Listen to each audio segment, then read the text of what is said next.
Então, sejam bem-vindos. A gente está começando novamente a nossa aula de Apocalipse. Estamos aí na nossa reta final, né, deste livro.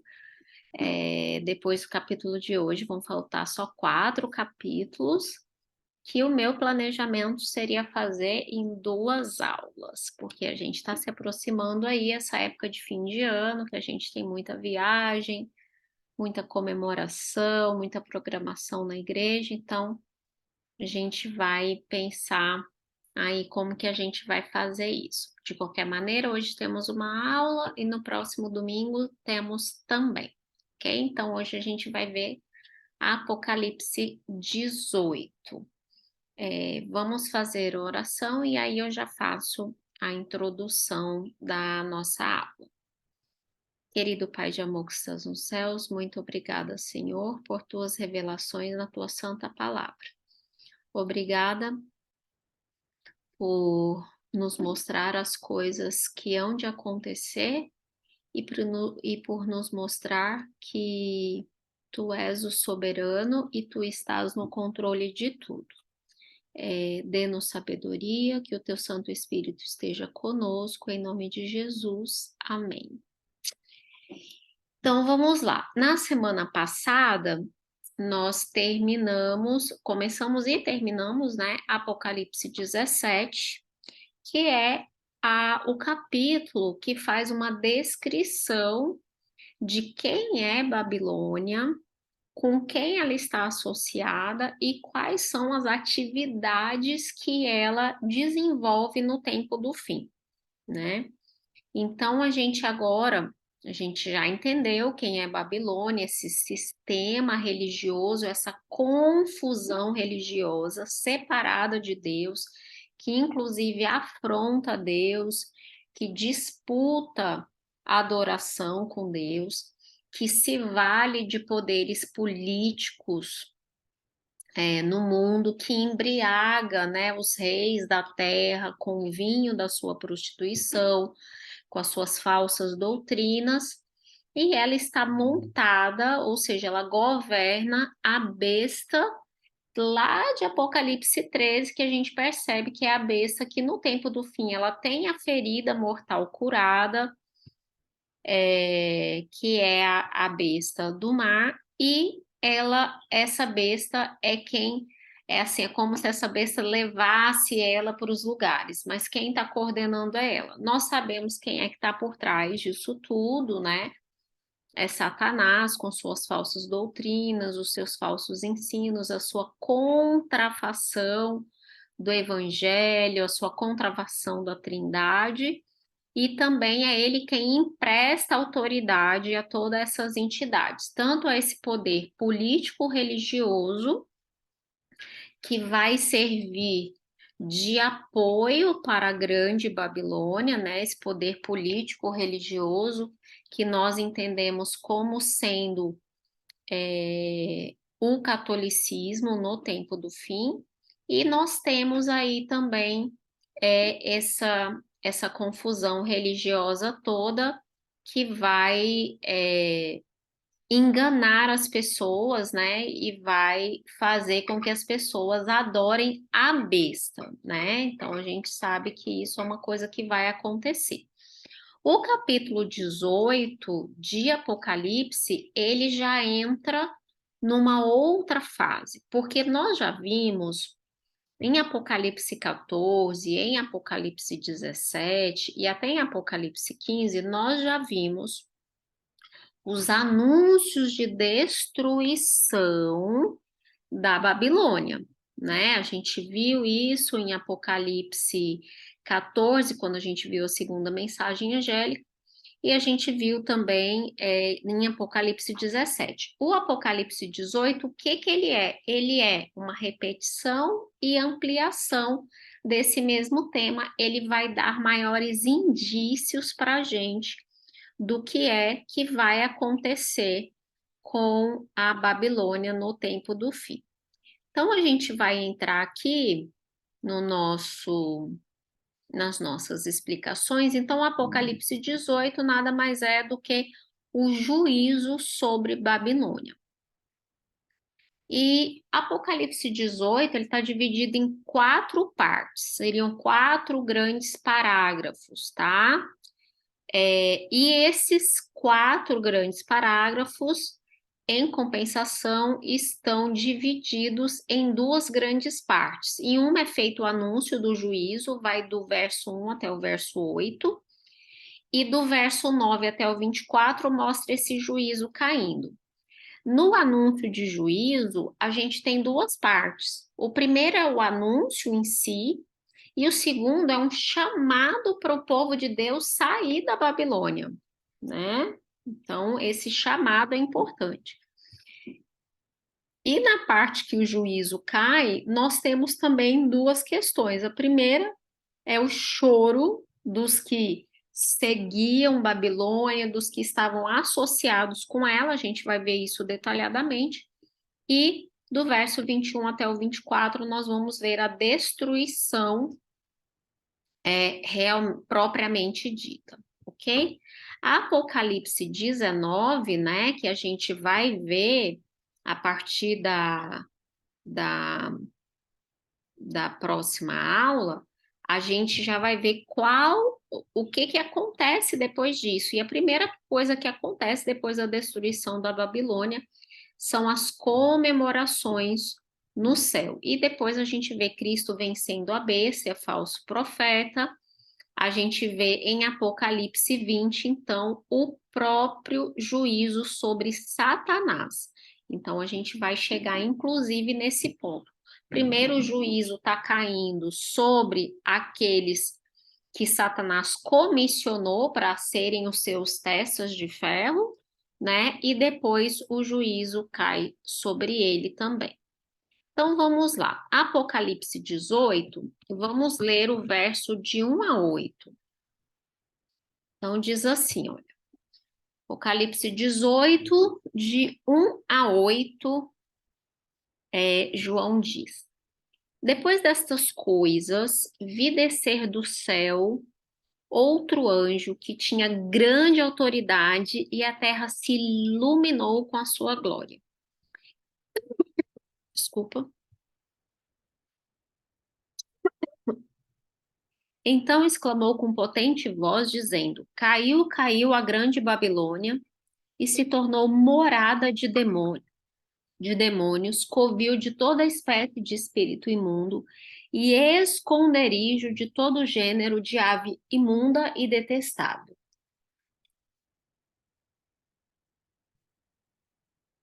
Pois todas as nações têm bebido do vinho do furor da sua prostituição. Com ela se prostituíram os reis da terra. Também os mercadores da terra se enriqueceram às custas da sua luxúria. Ouvi então outra voz do céu que dizia: Retirai-vos dela, povo meu, para não serdes cúmplices em seus pecados e para não participardes dos seus flagelos. Porque os seus pecados se acumularam até o céu, e Deus se lembrou dos seus atos iníquos que ela praticou. Dai-lhe em retribuição, como também ela retribuiu. Pagai-lhe em dobro, segundo as suas obras, e no cálice em que ela misturou bebidas, misturai dobrado para ela. O quanto a si mesma se glorificou e viveu em luxúria, dai-lhe em igual medida tormento e pranto, porque ela dizia consigo mesma: Estou sentada como rainha, viúva não sou, pranto nunca hei de ver. Por isso, em um só dia sobrevirão os seus flagelos, morte, pranto e fome, e será consumida no fogo, porque poderoso é o Senhor Deus que a julgou. Então, vamos entender aqui o que está acontecendo. A primeira coisa que a gente percebe é que a gente já ouviu essa expressão caiu, caiu a grande Babilônia antes. E a gente ouviu quando nós vimos a mensagem do segundo ano, do segundo anjo, ou seja, a segunda mensagem angélica. Então, o Apocalipse 18, ele remete a essa mensagem e ele dá mais detalhes.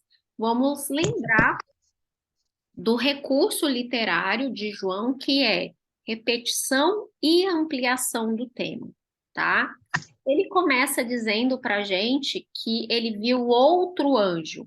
Vamos lembrar que lá em Apocalipse 17, ele começa o capítulo dizendo assim: E eu vi um dos anjos que tinha uma das 7 taças, né? Lembra que quando a gente iniciou, ele fala, vi um dos 7 anjos que tinha uma das 7 taças, ou seja, um dos anjos que estava distribuindo praga é quem chama João e diz assim: vem e eu vou te mostrar o julgamento da grande Babilônia. Quando João olha, ele vê uma meretriz sentada em cima de uma besta. Ok? Aqui ele diz: olha, não é um daqueles. Eu vi outro anjo, e esse anjo ele tem grande autoridade, e a terra inteira se iluminou com a sua glória. Tanto esse anjo de Apocalipse 18 como de Apocalipse 14, o que que a gente vê? Indícios de que o que nós temos aqui é um proclamador do evangelho, é um anunciador das novas de Deus. Então, esse anjo, ele, sem sombra de dúvida, ele é um símbolo do povo de Deus que prega a mensagem. Lembra que em Apocalipse 14 a gente estudou que aquela mensagem vai ser pregada pelo povo de Deus e a gente chama esse povo de os remanescentes, né? Porque eles guardam o mandamento de Deus e têm o testemunho de Jesus, eles pregam a verdadeira adoração, eles avisam sobre os enganos de Babilônia. Aqui a gente tem esse mesmo povo.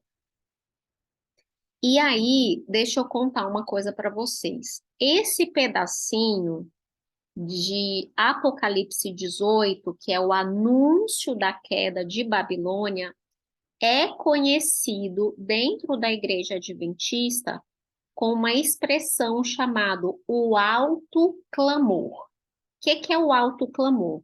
É a última mensagem de advertência para a Terra.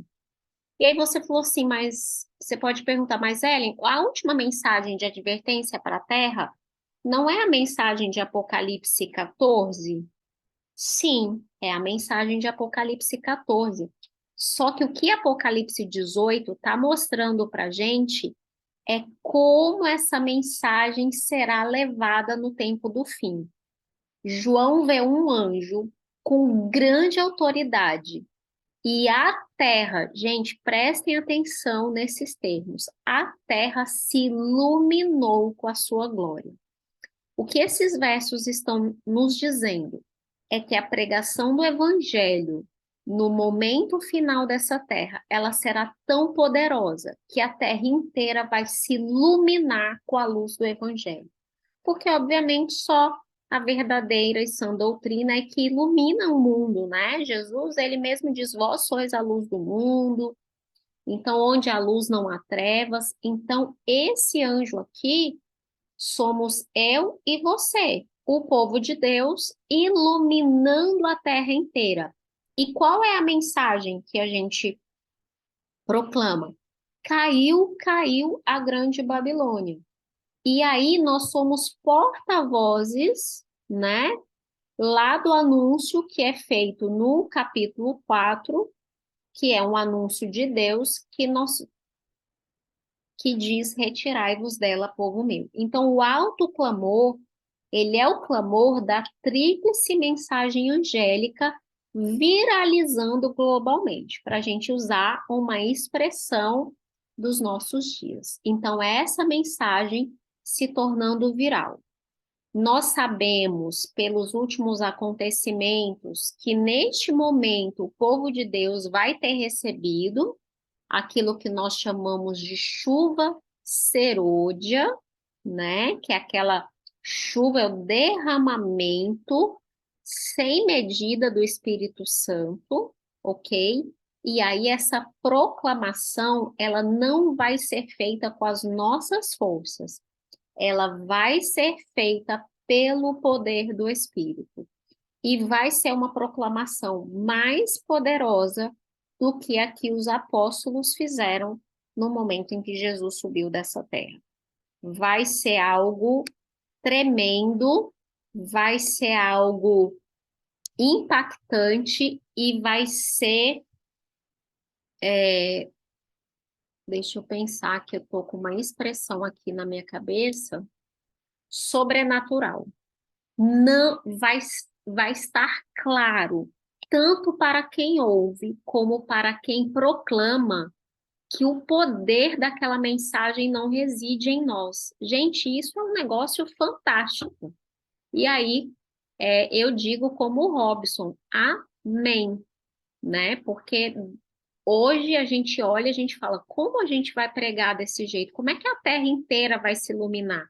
Hoje nós temos, assim, né, fachozinhos de luz aqui e ali, mas uma pregação a ponto de impactar o planeta, a ponto de chegar um momento da história desse planeta em que não exista nenhum ser humano sequer que não conheça a mensagem do verdadeiro Deus e que não possa fazer a sua escolha em sã consciência.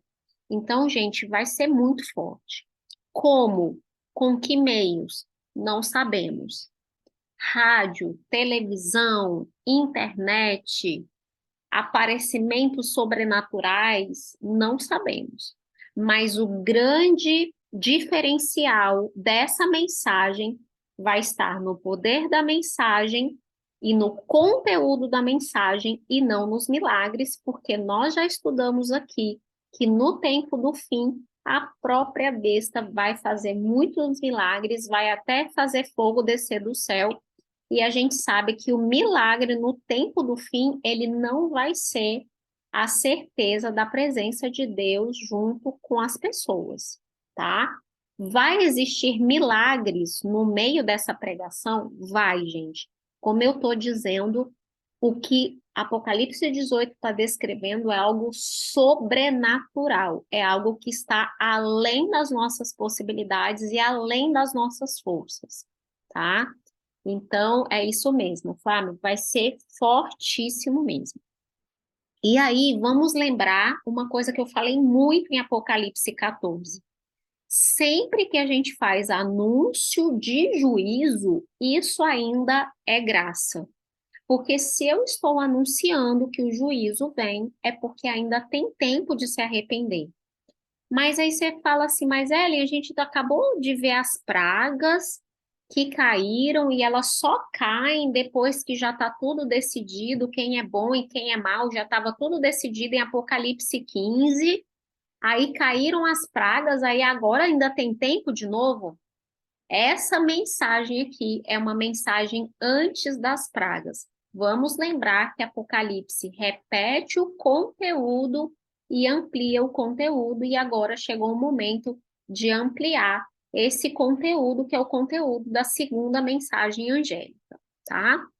E aí, Apocalipse 18:2, eu achei muito interessante, porque ele diz assim: caiu a grande Babilônia, e ela se tornou morada de demônios, covil de toda espécie de espírito imundo e esconderijo de todo gênero de ave imunda e detestável.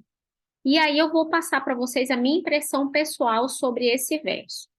No Antigo Testamento, sempre, assim, muitas vezes, quando Deus fez anúncios sobre nações, ele dizia que aquela nação ia se tornar morada de animais, né, de aves imundas, e que é para dizer que ninguém mais vai habitar ali. Só que aqui, gente, o que que eu fiquei pensando? Aqui é literalmente aquela expressão, a casa caiu. E Babilônia, quando a casa cai, ela vai ser vista como ela realmente é. E o que que Babilônia é? Um local de morada de demônios. É um local que só tem lá dentro falsas doutrinas, engano, coisas imundas. Entenderam? Então, quando finalmente é descortinado a verdadeira face da Babilônia, o que que sobra? Uma morada, um covil de toda espécie de espírito imundo um esconderijo de todo gênero de ave imunda e detestável. Realmente um local de moradas de demônios.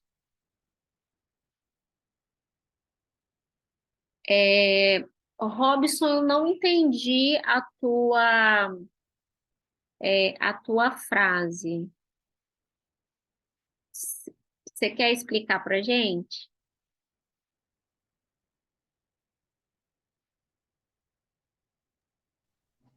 Imagina assim, ó, é, é, é, são informações, para mim, que eu recebi de informações de você, informações confusas, né? É, é, da, de quem acredita fielmente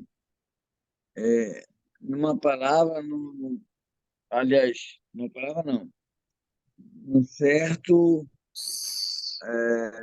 Sim, na informação exata de que é certo e errado, mas que vai confundir todos nós. Então, nós temos que ter uma preocupação muito, muito, é, é, é, como que eu diria, cuidadosa dessa informação. Porque, como você está falando, e eu estou entendendo, é o seguinte, vai haver muito engano e muita informação falsa para que a gente se confunda, né? muito Eu bom. imagino isso. Entendi plenamente aqui tua linha de raciocínio, que eu não tinha entendido aqui na frase. Você está cobertíssimo de razão. No tempo do fim, a informação, ela vai ser tudo. E aonde que está a informação concreta, correta e lúcida? Na palavra de Deus. Se eu não me apegar à palavra de Deus no tempo do fim, como diz a própria Bíblia, eu vou ser levado por todo o vento de doutrina. Você está corretíssimo, porque o engano vai proliferar de uma forma muito maior. Vocês sabem que quanto mais a gente pregar, mais do outro lado a gente vai ter engano também. Diga, Flávia. É assim, mais um entendimento que eu queria ter. Como você falou, nesse momento haverá, a Terra vai se iluminar, como eu até estou verificando aqui na Bíblia, né? Que a Terra vai se iluminar com a sua glória, ou seja, todo mundo vai saber quem é Deus, quem é Jesus claramente, né? E Isso. aí eu queria só entender, quando vem essa questão dessa queda, né? Caiu a Grande Babilônia. E que começou, como você ia falar, você começou dando entendimento do que você, lendo essa parte, o que você realmente entendeu. Toda a podridão, toda a sujeira que o mal é. Então, eu também entendi a questão do Robson, assim, a gente tem que estar atento, porque haverão muitos indícios e possibilidades, mas eu acho que esse vai ser o momento onde a gente vai ver claramente, assim, de forma transparente, o que é o bom e o que é o mal. E a decisão, apesar de ter caminhos onde a pessoa possa, né, ainda pecar e permanecer no erro, nunca, eu acho que vai ser um momento onde vai estar mais evidente do que nunca, é isso? Você tá certa em parte, que é o seguinte, o que que acontece? É porque eu vou apresentar para vocês, acho que no fim do capítulo 20, tá, gente? Ou talvez no fim do 21, só a sequência dos eventos finais, ok? Isso não está completamente desenhado no Apocalipse, mas para nós que acreditamos, né, em Ellen White como profetisa de Deus, a gente tem um desenho desse caminho. Então é assim, vamos lembrar que aqui no capítulo 18, nesses primeiros versos, eu tenho o anúncio da queda de Babilônia. Então, aqui é o anúncio. Então, se eu estou anunciando, é porque ainda tem tempo. É como se a gente tivesse ido no capítulo 17, a gente já passou do ponto E aí a gente retrocede para ver um pedaço que a gente não tinha todas as informações ainda. Então aqui a gente está anunciando que Babilônia vai cair, entendeu? Então aqui vai ser a nossa mensagem ao mundo. Mas aqui, que aí é a parte onde a gente tem que estar atento, que é o seguinte: o bem, a verdade, ela vai estar escancarada, mas o mal ainda vai estar se fantasiando de bem. Quando a gente estiver pregando essa mensagem, Babilônia vai ser a boazinha. Imagina, a gente só quer união, a gente só quer amor, a gente só quer que todo mundo pense a mesma coisa. Então, nesse momento, Babilônia ainda é um local de engano e ninguém viu a verdadeira face dela. Mas a Ah, tá. profecia, quando ela diz caiu, caiu, lembra que nós estudamos que quando na profecia joga para o passado, é aquele tempo profético perfeito. Deus fala que caiu porque ele está dando certeza que vai cair, né? Mas a gente ainda está pregando ainda e ela ainda está mostrando-se em pele de cordeiro, né? Mas num ponto você está coberta de razão e aí o Robson também. A terra realmente vai se iluminar com o evangelho. Porque hoje, gente, se a gente olhar, o que que nós temos hoje? A gente não tem noção porque nós vivemos num país ocidental, né?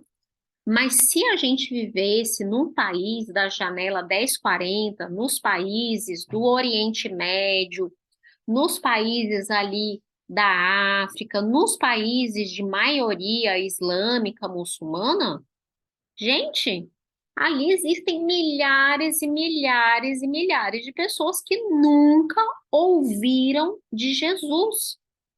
Se você pensar na Índia, no Paquistão, na China, entendeu? Se você for pensando nesses lugares, você entende que realmente existem lugares que o evangelho não penetrou. São os locais impenetráveis, que hoje a igreja chama de janela 1040, porque ela combina latitude com longitude, ok?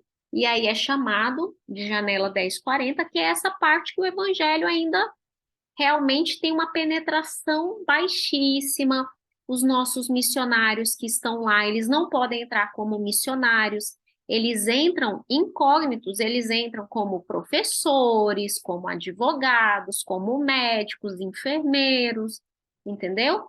Aqui em Manaus mesmo, nós temos uma das poucas escolas do Brasil que que ensina missão transcultural, né? Então, o ano passado mesmo eu sempre dou as aulinhas de Daniel e Apocalipse para as turmas lá, e eu dei aula para uma turma ali de uns 20 e poucos meninos, que eles ficaram imersos ali 10 meses na escola. Nesses 10 meses, eles têm uns 3 meses de aula de Bíblia, e os outros 7 meses é imersão em cultura dos países para onde eles vão e do inglês, porque obrigatoriamente eles têm que saber inglês para ir para o outro país. E nós temos hoje, então, esses missionários foram captados e muitos foram para países onde realmente a gente sabe que a religião oficial é o islamismo e tal. Então você imagina, né? Qual é o país que está agora com uma visibilidade total? O Catar, né? Catar é um país de religião islâmica, né? Você viu que está dando o que falar, porque eles não estão permitindo cerveja.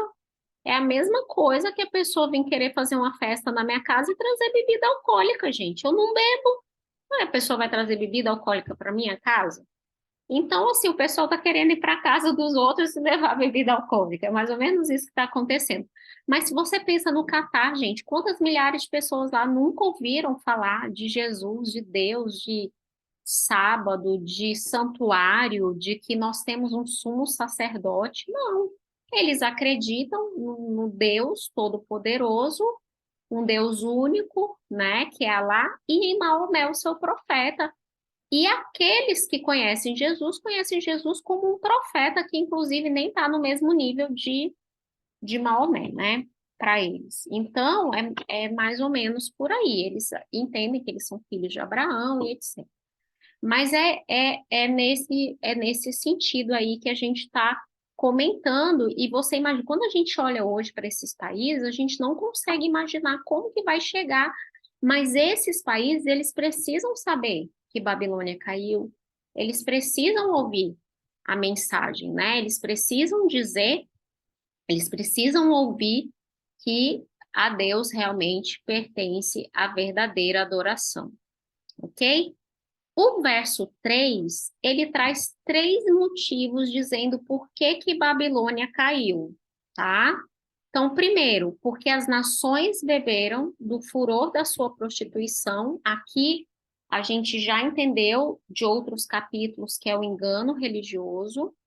Com ela se prostituíram os reis da terra, é aquele apoio, né? É a relação ilícita entre Estado e sistema religioso. E aqui adentra um novo motivo, gente, que é o motivo, ó, econômico.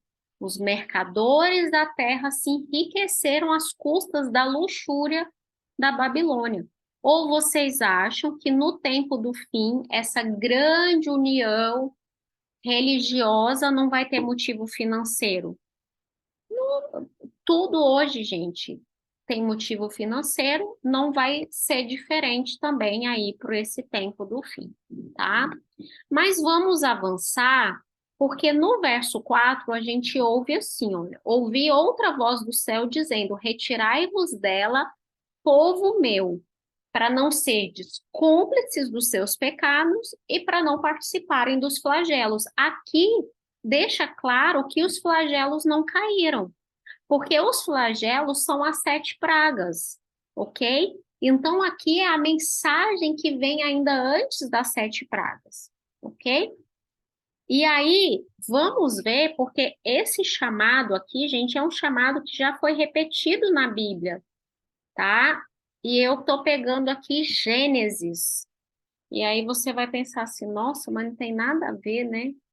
Mas isso, acredite, tem a ver. Gênesis 12:1. O Senhor se apresenta a Abraão e ele diz assim: Abraão, sai da tua terra, da tua parentela e da casa do teu pai e vai para a terra que eu te mostrarei. Esse chamado, gente, ele vai ecoar no tempo do fim. Por quê? Porque Abraão era um adorador do verdadeiro Deus que vivia onde? Em Ur dos Caldeus. Ur, que mais tarde é a região da Babilônia. Então, Abraão, ele foi chamado para sair da Babilônia, ok? E ele era povo de Deus, ele era um adorador do verdadeiro Deus. E aqui a gente tem um chamado de Deus dizendo: olha, eu tenho gente lá dentro, sai dela, povo meu. Ou seja, você está no engano, está na hora desse engano acabar e de você ir realmente, né, para o lado daqueles que têm a verdade, ok? Jeremias 51 também mostra um chamado de Jeremias para o povo de Israel sair da Babilônia. Jeremias 51, versos 5 a 8. O Antenor está dizendo, né? Deus tem seu povo em Babilônia espiritual. Isso mesmo, homens e mulheres sinceros tementes a Deus. E, gente, olha, eu vou dizer uma coisa para vocês. Eu tenho certeza que neste momento são muito mais numerosos os que estão lá fora do que aqueles que estão conosco e que já acreditam na mensagem que a gente prega. Então, eu acho que a gente vai se surpreender muito, eu acho que vai ser um negócio fantástico. Nesse momento, provavelmente, não vai existir mais placa de igreja, né? Este momento aí não vai ser uma questão de denominação, mas vai existir um povo que guarda os mandamentos de Deus e tem o testemunho de Jesus. E é isso que é bem importante. Vamos ler Jeremias 51, versos de 5 a 8. Jeremias diz assim: Porque Israel e Judá não enviuvaram do seu Deus, do Senhor dos Exércitos, mas a terra dos caldeus está cheia de culpa perante o Santo de Israel. Fugi do meio da Babilônia e cada um salve a sua vida. Não pereçais na sua maldade, porque é tempo da vingança do Senhor, e ele dará a paga à Babilônia. A Babilônia era um copo de ouro na mão do Senhor, o qual embriagava a toda a terra, do seu vinho beberam as nações, por isso enlouqueceram. Repentinamente caiu Babilônia e ficou arruinada. Lamentai por ela, tomai bálsamo para a sua ferida, porventura sarará. Então, gente, aqui, se você ler esses versos, você percebe uma correlação imensa com Apocalipse 18 inteiro. Aqui fala, né, que Babilônia, né, já embriagava as nações e já pede para o povo de Deus sair de lá, né? O povo de Deus, para eles não serem cúmplices lá, para eles não sofrerem dos flagelos. Mas em Apocalipse 18 também fala que os pecados de Babilônia se acumularam até o céu. E olha o que Paulo diz em Romanos 2, versos 5 e 6.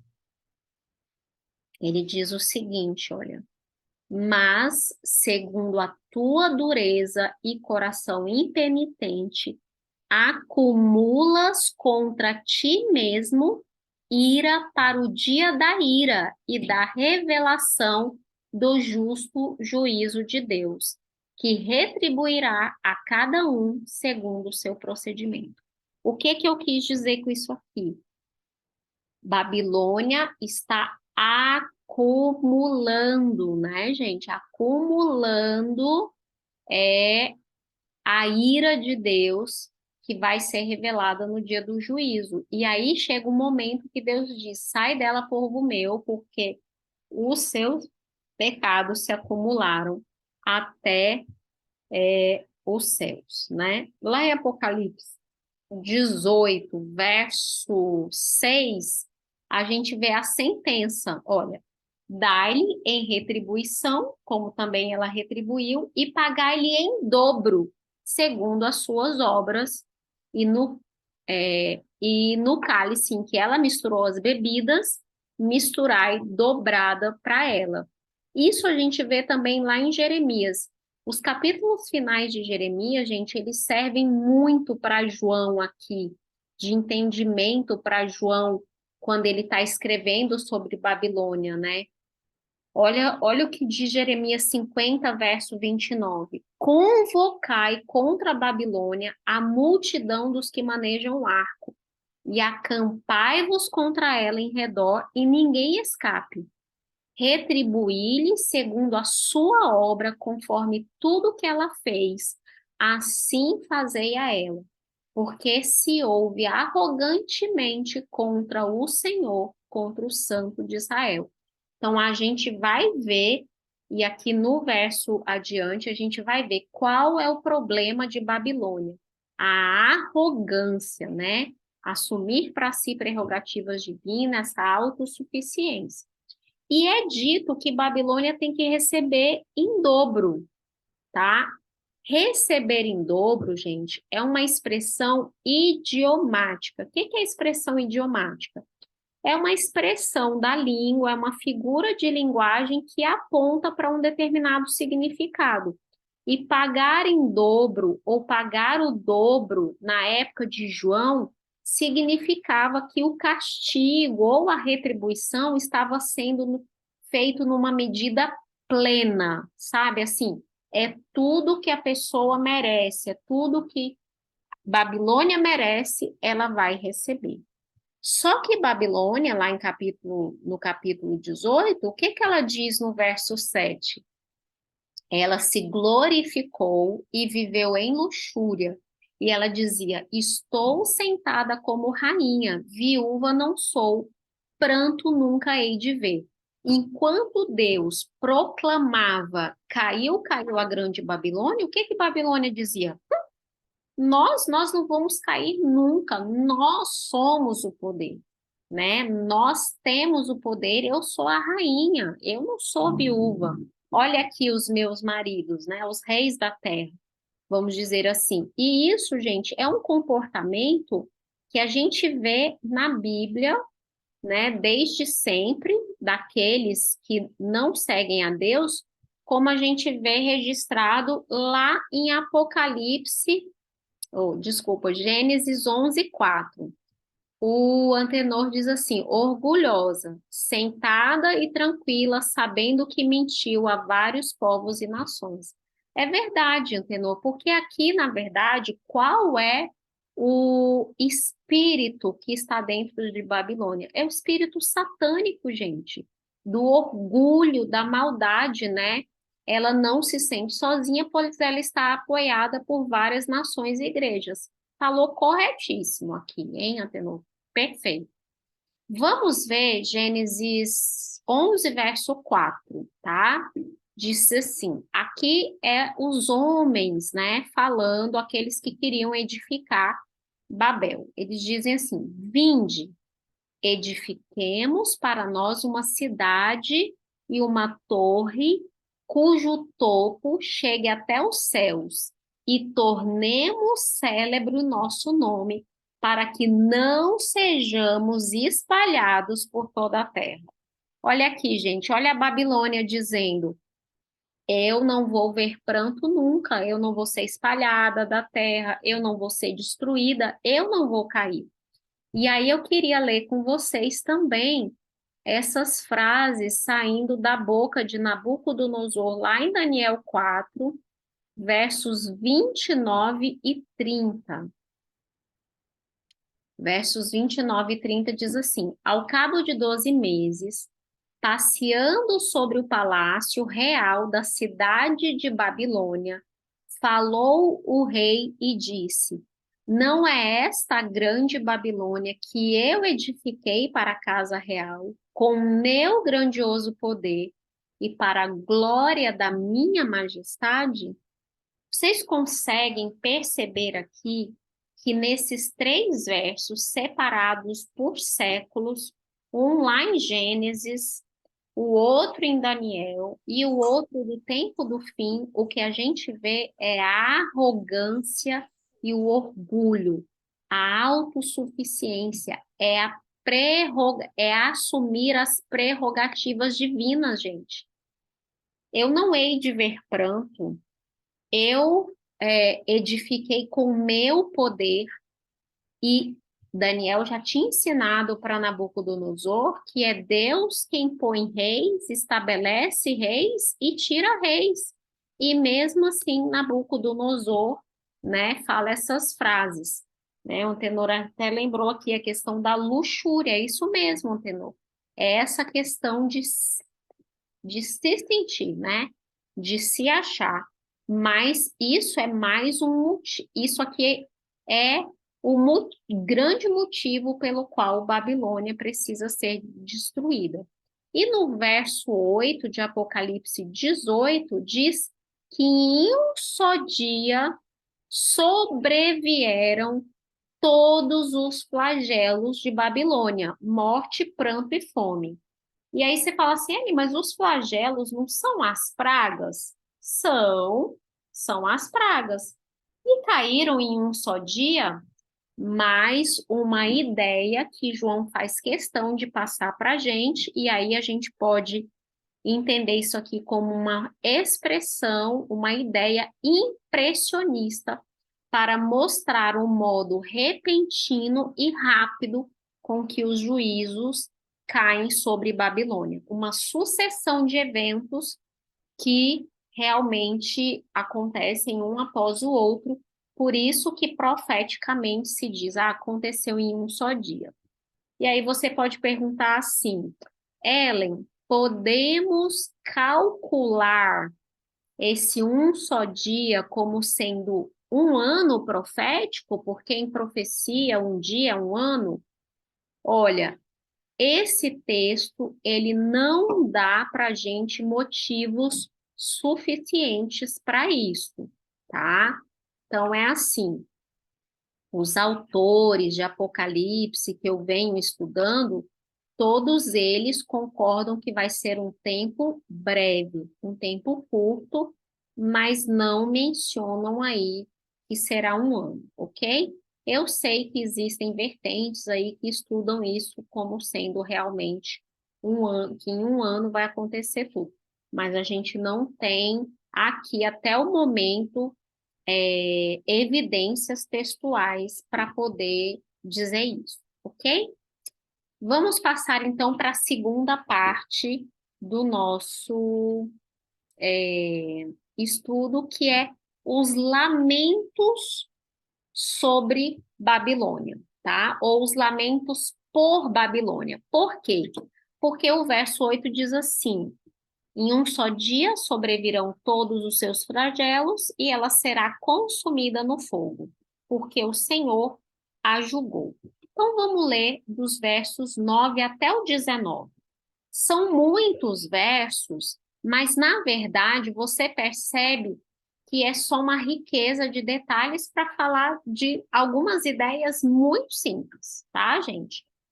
Então ele diz assim: ora, chorarão e se lamentarão sobre ela os reis da terra, que com ela se prostituíram e viveram em luxúria, quando virem a fumaceira do seu incêndio.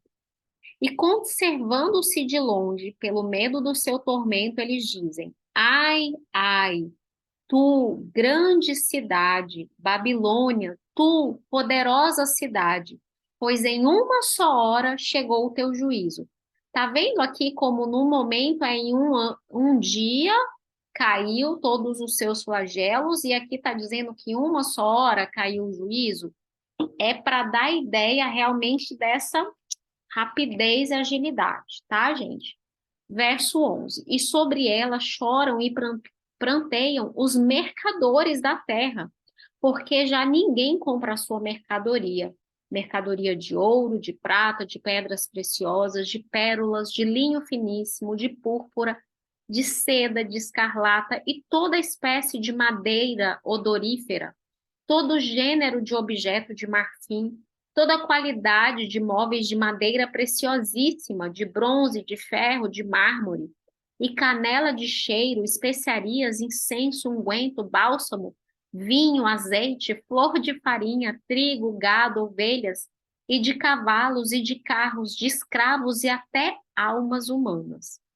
O fruto sazonado que a tua alma tanto apeteceu se apartou de ti, e para ti se extinguiu tudo que é delicado e esplêndido, e nunca jamais será achado.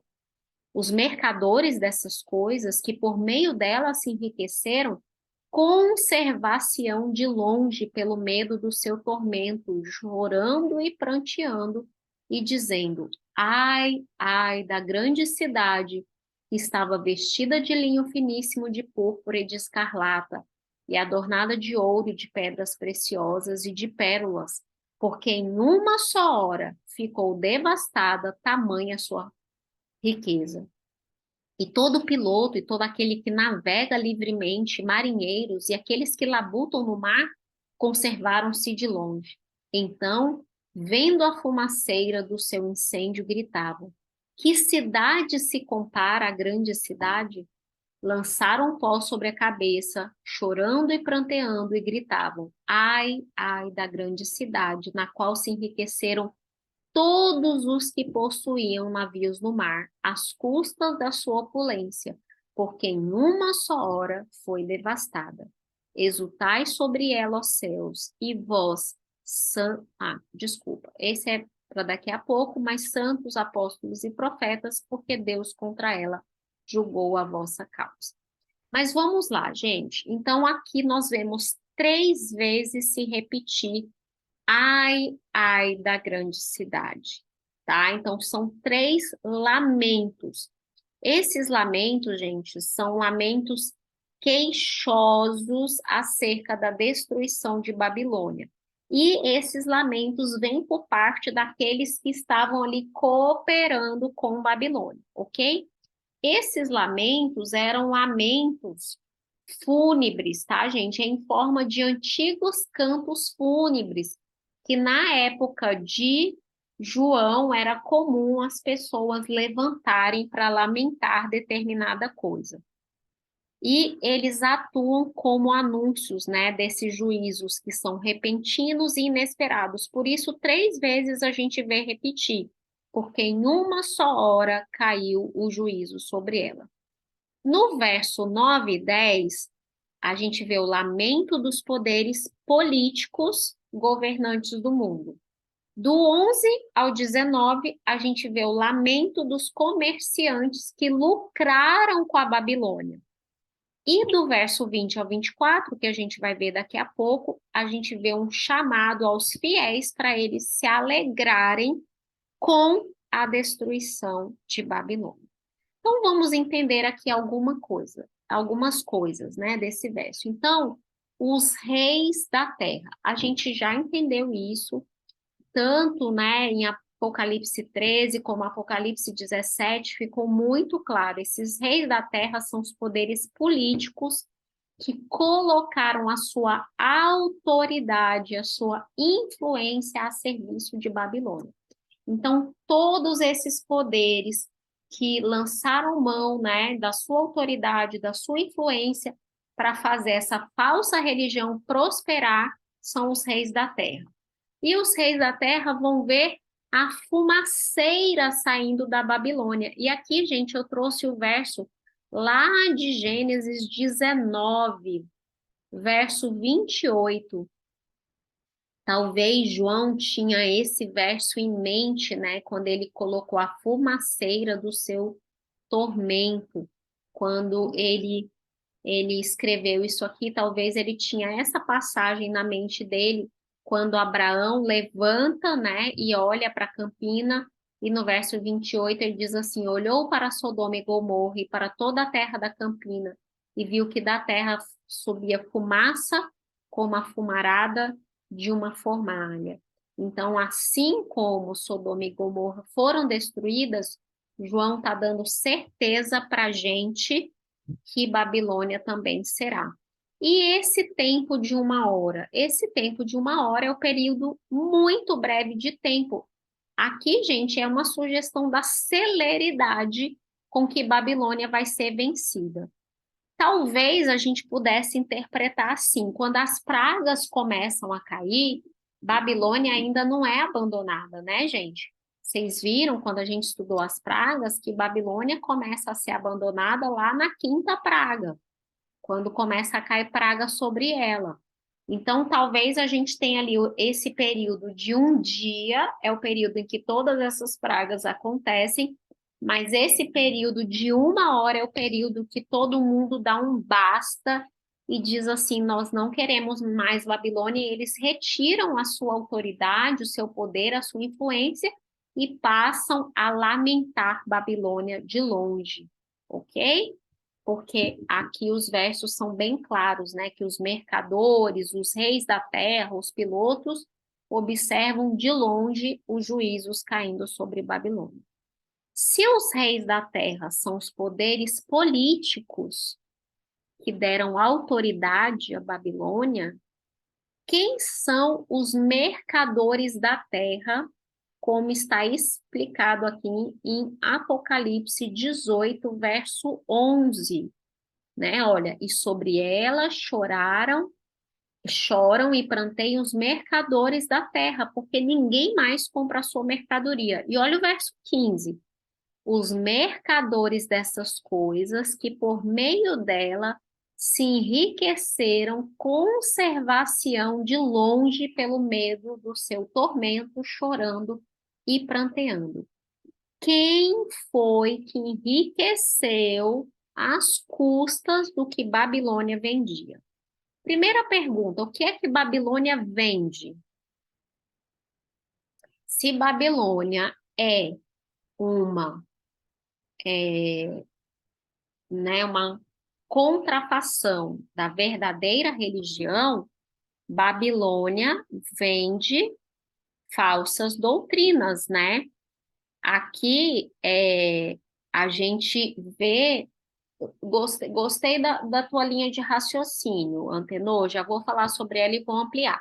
O que Babilônia vende? Babilônia vende falsas doutrinas. Babilônia vende justiça de homens. Quando ele começa a ver a sua seda, o seu linho fino, a sua púrpura, a sua escarlate, o seu ouro, as suas pedras preciosas, lembram que Babilônia estava vestida de tudo isso, gente, de pérolas e tudo, e nós comparamos as vestimentas de Babilônia à justiça própria, aquela justiça, né, separada de Deus. Então, é a falsa justiça, é a falsa religião, é a falsa adoração, é isso que Babilônia vende. Então, os mercadores da terra, o Antenor foi aqui, né, no ponto, são os mercadores de almas. Quem são esses, gente? Os pregadores da falsa religião. E aí, você pode incluir aí qualquer um, padre, pastor, bispo, apóstolo, qualquer um que esteja vendendo uma mercadoria que não é a palavra de Deus, o mais fiel possível, no tempo do fim vão ser aí esses mercadores da terra. São aqueles que propagavam as falsas doutrinas de Babilônia e eles começam a lamentar a Babilônia, mas você percebe que isso é um lamento extremamente egoísta. Por que que eles lamentam? Porque já ninguém compra a sua mercadoria, como diz no verso 11. E no verso 15, porque eles se enriqueceram, e aí eles começam a ficar de longe. Não, peraí, não tem nada a ver com a gente, não, não, eu fui enganado também. E aí você tem um outro grupo, que são os pilotos. Olha o verso 17. Todo piloto e todo aquele que navega livremente, os marinheiros, os que labutam no mar, né, conservam-se de longe. São aqueles que partilharam da riqueza, do luxo de Babilônia no tempo do fim. São aqueles que navegaram aí por essas águas, esses povos, né, com esses falsos ensinos. Então, aí é um grupo, né, infindo de pessoas que tiraram aí o seu lucro, tá?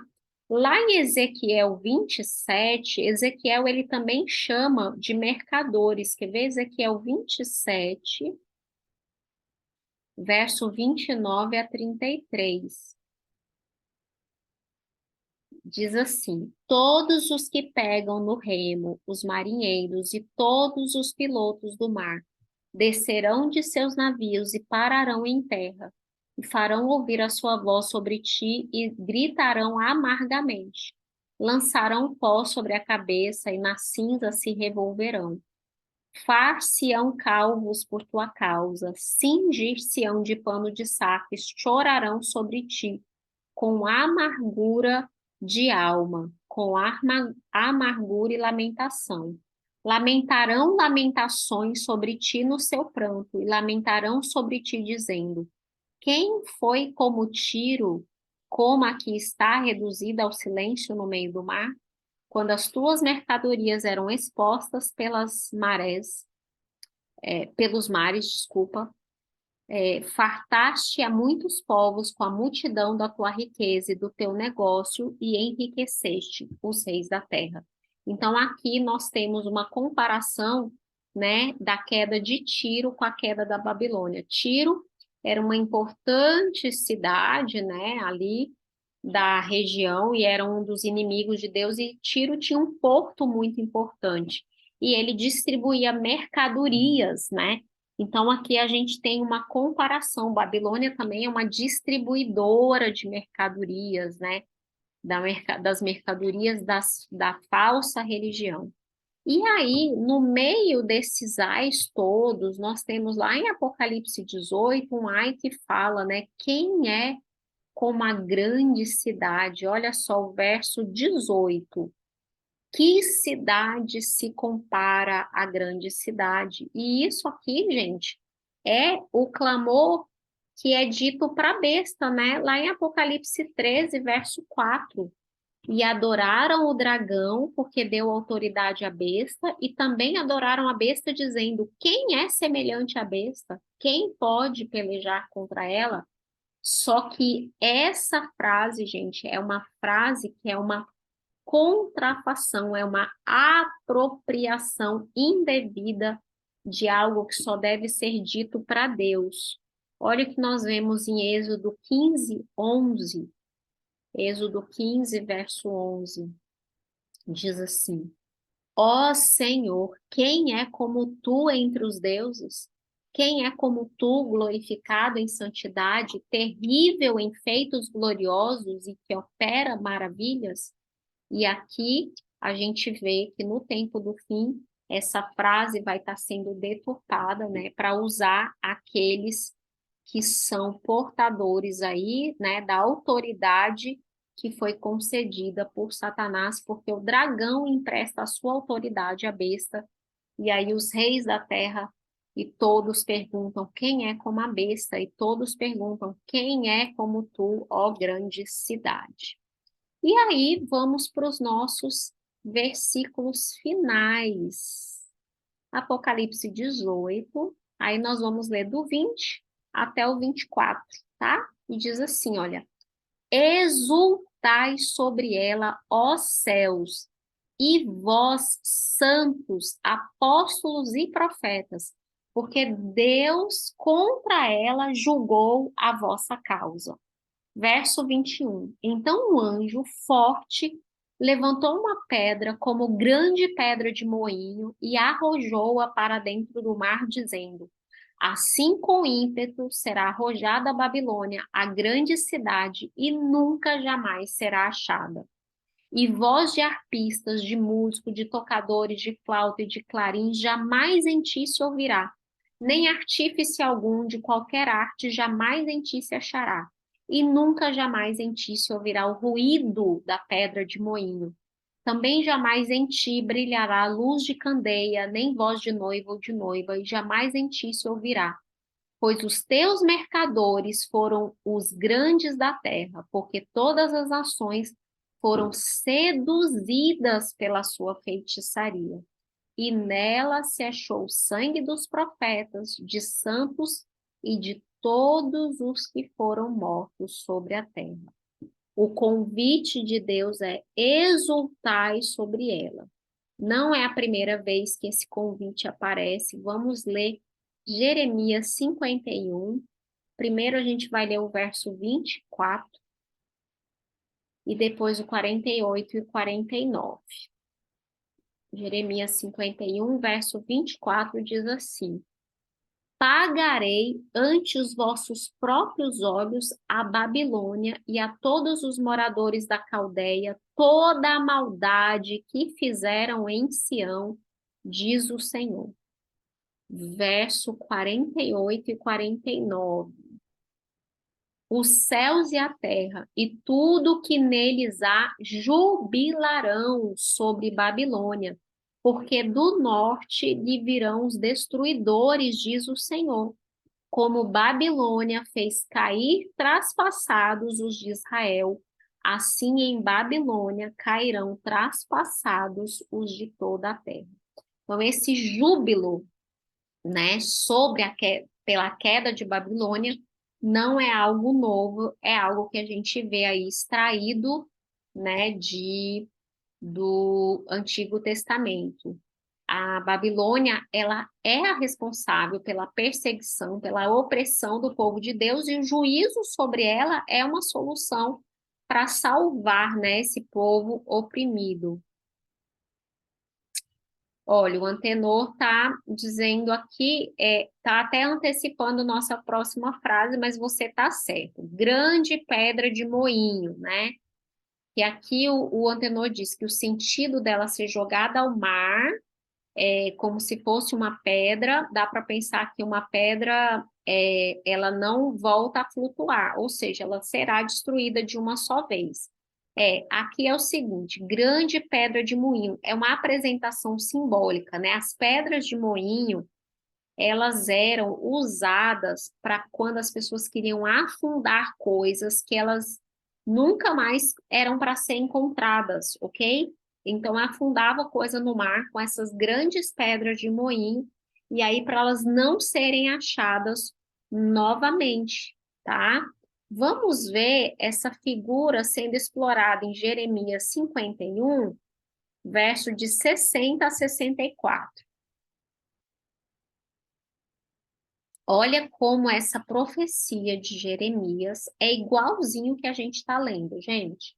Diz assim: escreveu, pois, Jeremias num livro todo o mal que havia de vir sobre a Babilônia, a saber, todas as palavras já escritas contra a Babilônia. Então disse Jeremias a Seraías: quando chegares à Babilônia, leias em voz alta todas essas palavras e dirá: ó Senhor, falaste a respeito deste lugar que o exterminarias, a fim de que nada fique nele, nem homem nem animal, e que se tornaria em perfeitas assolações.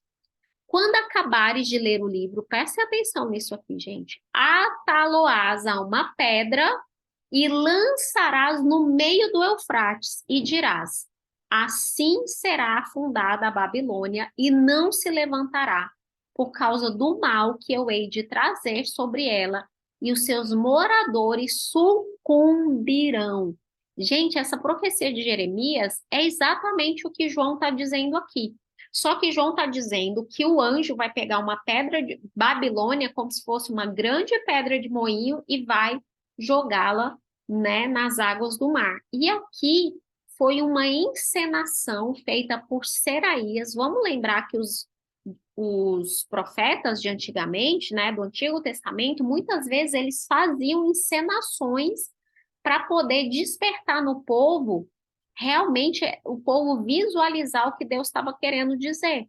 E aí Seraías levou um livro todo escrito de tudo que ia acontecer com Babilônia. Era para ele ler na frente do povo. Quando ele terminasse de ler, ele amarrava esse livro numa pedra e jogava no meio do Eufrates, dizendo: olha, assim como essa pedra afundou, Babilônia será afundada também. E aqui a gente tem exatamente a mesma figura, tá, gente? Vamos ler agora um verso que está lá em Mateus 18, verso 6. Mateus 18, verso 6. Que eu achei também que tem tudo a ver. Diz assim, olha só: qualquer, porém, que fizer tropeçar a um destes pequeninos que creem em mim, melhor lhe fora que se lhe pendurasse ao pescoço uma grande pedra de moinho e fosse afogado na profundeza do mar. Ou seja, gente, essa coisa de pedra de moinho para afundar coisas era algo muito conhecido na época de João. O próprio Jesus disse: olha, quem enganar alguém aqui era melhor se atirar no mar com uma pedra no pescoço. Era melhor morrer e nunca mais ser visto do que estar enganando alguém. Ele está dizendo o quê? Porque o juízo não vai ser um juízo de misericórdia sobre esses.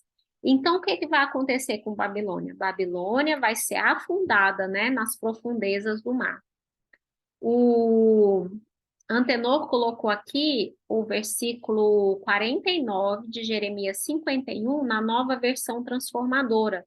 Ele colocou assim: assim como a Babilônia matou o povo de Israel e os outros povos de todo o mundo, também o seu povo será morto. É exatamente isso. Então, como Babilônia enganou, a gente já leu, né? Ela vai receber dobrado, né? A gente leu isso.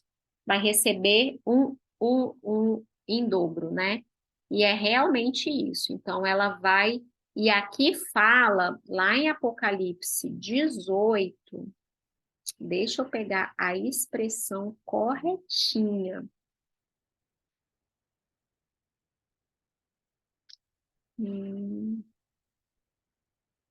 Não, aqui, não era o que eu estava pensando, né? Não, fala que ela nunca jamais será achada. E aí começa o verso 22 e até o início do verso 23, começa a mostrar como que a destruição de Babilônia é completa, né? A desolação completa. não tem mais música, não tem mais casamento, não tem mais arte nenhuma ali, né? Você não vai ouvir barulho do mercado, acabou, ok? Porque realmente vai ser uma desolação completa, toda a atividade em Babilônia vai ser cessada. E aí, a segunda parte do verso 23 e o verso 24 diz assim: por que, né? Por que que Babilônia vai ser destruída? Mais uma vez o profeta João diz: pois os teus mercadores foram os grandes da terra, porque todas as nações foram seduzidas pela sua feitiçaria, e nela se achou o sangue dos profetas, dos santos e de todos os que foram mortos sobre a terra. Então, aqui, essa feitiçaria, gente, em grego a palavra é farmakeia, né? Então, não é por acaso, vem realmente de farmácia, uma palavra que para nós é super conhecida, né? Porque essa palavra em grego, ela tem a ver com o uso ou administração de drogas, mas também tem a ver com envenenamento, com alucinógenos, com feitiçaria e como figura de linguagem, a palavra farmaqueia tem a ver com seduções da idolatria, tá, gente? Então, aqui realmente é o que a gente tem que Babilônia seduziu a terra com os seus enganos, né? As suas mentiras. O capítulo, gente, 18 inteiro, e você percebe isso claramente no verso 24, ele é uma resposta à pergunta que se faz quando o quinto selo, lá em Apocalipse 6, foi aberto. Olha o que diz o verso 24. Em Babilônia se achou o sangue de profetas, de santos e de todos que foram mortos. Ou seja, Babilônia é a culpada, né, pela perseguição, pela morte daqueles que morreram em nome da palavra de Deus. E aí, vamos ver como é que o capítulo 18 responde à pergunta da abertura do quinto selo. Vamos ler Apocalipse 6, versos 9 e 10. Diz assim: quando ele abriu o quinto selo, vi debaixo do altar as almas daqueles que tinham sido mortas por causa da palavra de Deus e por causa do testemunho que sustentavam. E eles clamaram em grande voz, dizendo: até quando, ó soberano Senhor, santo e verdadeiro, não julgas nem vingas o nosso sangue dos que habitam sobre a terra? Apocalipse 18 é a resposta a essa pergunta.